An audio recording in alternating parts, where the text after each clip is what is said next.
आ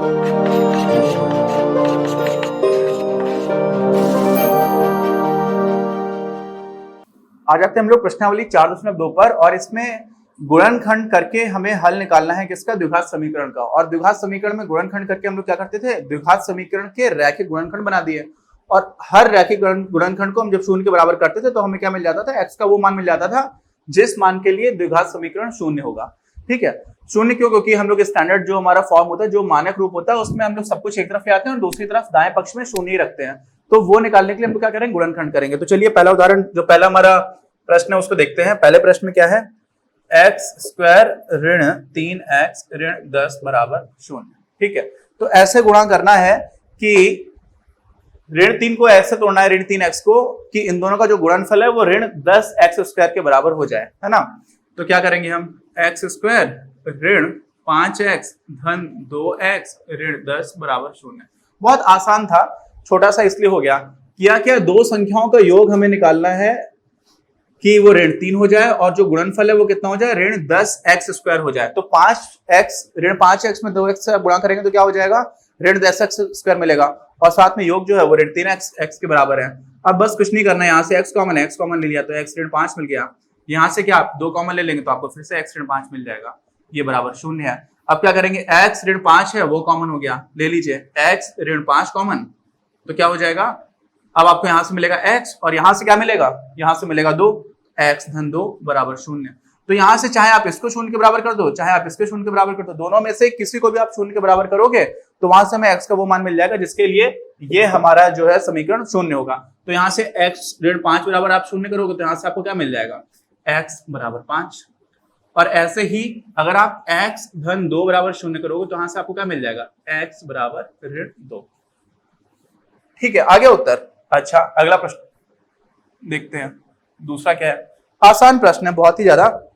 दूसरा है 2x square धन x ऋण 6 बराबर 0।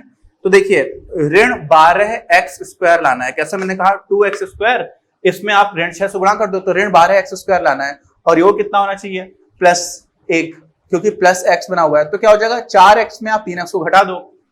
क्या बोला मैंने?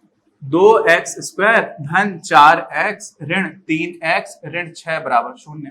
यहां से क्या है? इसमें देखिए क्या कॉमन है? इसमें कॉमन क्या दिख रहा है आपको? 2x कॉमन दिख रहा है, x धन 2। यहां से क्या कॉमन दिख रहा है? ऋण 3, तो ये क्या हो जाएगा? x धन 2। ये किसके बराबर हो गया? 0 के। तो यहां से ये x धन 2 दोनों में कॉमन हो गया। ठीक है, बहुत ही आसान है। बस आप ये जो स्टेप थी ना यहाँ स्प्लिट करने की, यही सबसे ज्यादा टाइम कंज्यूमिंग होती है। तो उसमें आपको समझ आना चाहिए कि ऋण 6 का गुणा कर रहे हो 2x स्क्वायर में, तो क्या हो रहा है? ऋण 12x स्क्वायर लाना है आपको। क्या लाना है? ऋण 12x स्क्वायर। ये क्या होना चाहिए? गुणनफल। और साथ में जो योग है वो क्या होना चाहिए? योग कितना है? x है। यानी कि कुछ ऐसा होगा जिसमें धनात्मक ज्यादा होगा और ऋणात्मक संख्या कम होगी, है ना, क्योंकि तभी तो आपको धनात्मक योग मिलेगा। ठीक है, तो वही हम लोगों ने यहाँ पर किया था। उसके बाद तो बहुत ही आसान हो जाता है, x धन 2 और फिर आपको मिल जाएगा यहाँ से 2x ऋण 3 बराबर 0। ठीक, अब क्या होगा? यहां से आप क्या करोगे? x धन 2 को जब 0 के बराबर करोगे तो यहां से आपको मिल जाएगा x बराबर ऋण 2, और जब आप 2x ऋण 3 को 0 के बराबर करोगे तो यहां से आपको मिल जाएगा x बराबर 3/2। ठीक, यही हमारा इसका हल हो जाएगा। ऐसे अगला प्रश्न करते हैं। आ जाते हैं तीसरे प्रश्न पर। तीसरा प्रश्न क्या है? √2x स्क्वायर धन 7x धन 5 √2 बराबर 0। ठीक है, अब देखिए यहां पर कुछ बच्चे कंफ्यूज हो जाते हैं कि सर इसमें तो आपने जो भी लिखा हुआ है ये तो आपका बहुपद है ही नहीं। क्यों? क्योंकि उनको √2 और ऐसा कुछ दिख जाता है। देखिए, अगर गुणांक कुछ भी हो सकता है, गुणांक से मैं मतलब नहीं है, जो हमारा चर पद है उसकी घात जो है वो हमेशा एक धनात्मक पूर्णांक होना चाहिए, तो वो है, और इस तरह से ये एक बहुपद है। अगर सिर्फ इतना होता तो ये एक बहुपद होता। अब इसको 0 के बराबर कर दिया तो ये समीकरण हो गया। ठीक है, तो ये समीकरण है। अब इसको हल करना है तो इसमें क्या है? योग आना चाहिए 7x के बराबर, और गुणनफल कितना होना चाहिए? √2 से आप 5 √2 में गुणा करोगे तो क्या हो जाएगा?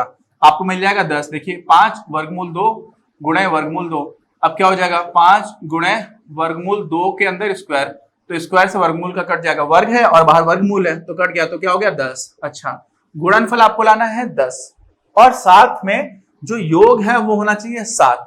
ठीक है, अब समझिए गुणनफल आपको लाना है 10 और योग होना चाहिए 7, तो बहुत आसान है, 5 गुणे 2, 5 धन 2 7 हो जाएगा और 5 गुणे 2 10 हो जाएगा।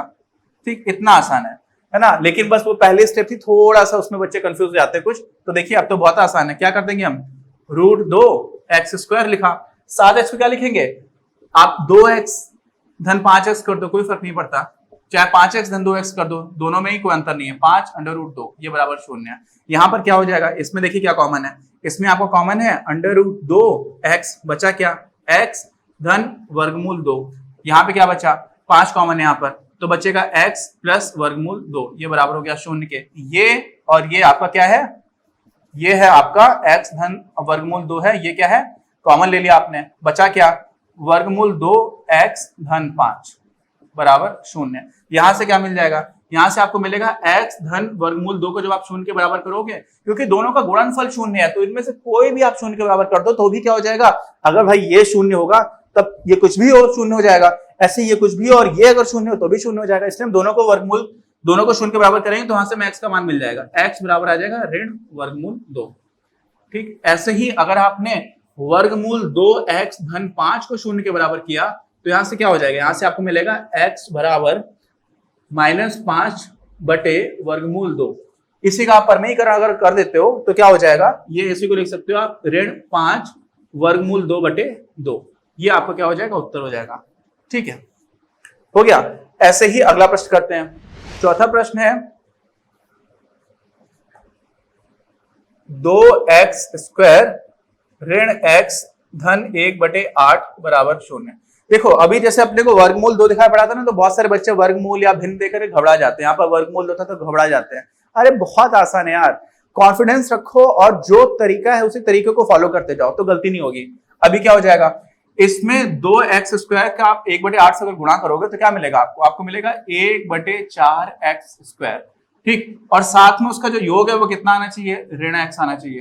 तो आपको क्या करना है, ऐसी दो संख्याएं लेकर के आनी है जिसका जो योग है वो कितना है, 1 बटे 4x² और साथ में क्या हो रहा है, उनका जो योग है वो है आपका ऋण x और उसका जो गुणनफल है वो कितना है, 1 बटे 4x²।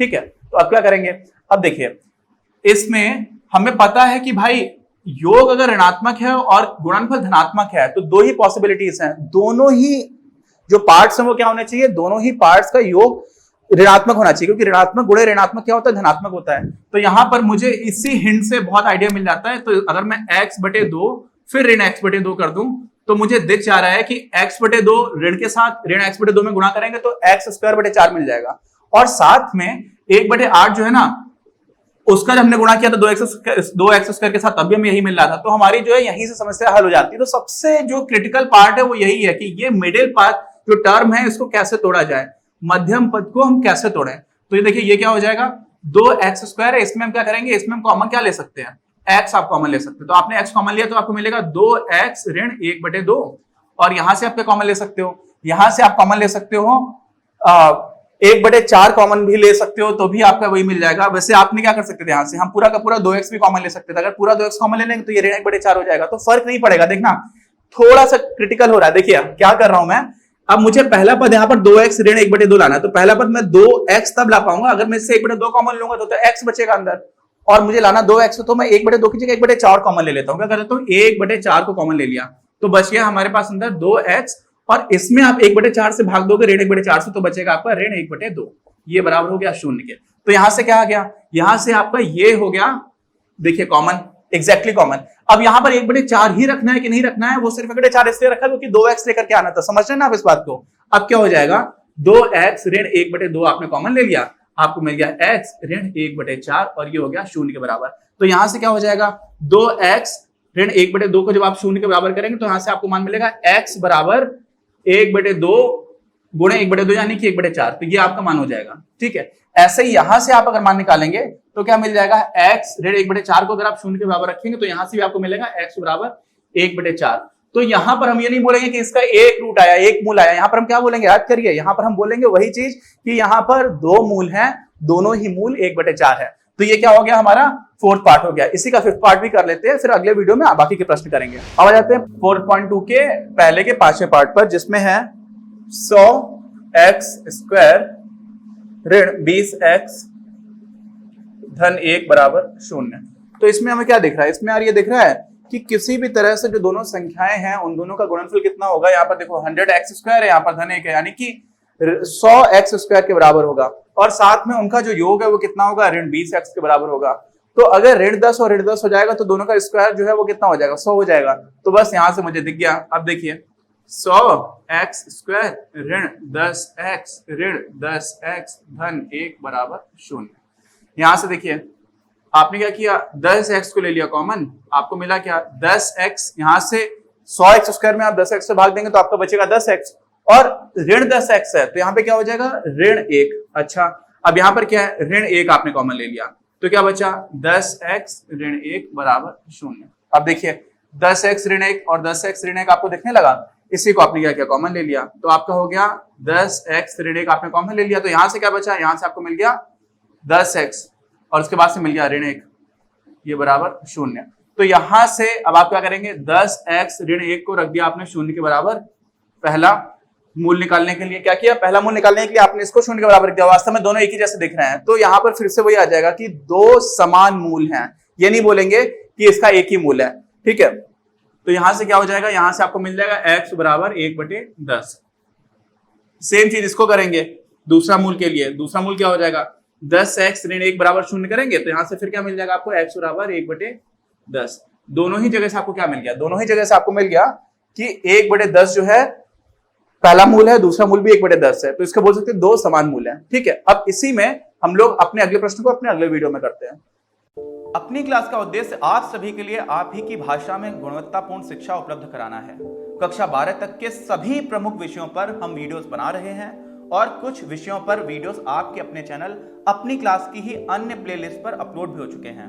ज्ञान के प्रकाश से देश को सशक्त बनाने के हमारे इस प्रयास में इस चैनल को सब्सक्राइब करके और लोगों के साथ शेयर करके अपना बहुमूल्य योगदान जरूर दें। पढ़ेगा इंडिया तो बढ़ेगा इंडिया।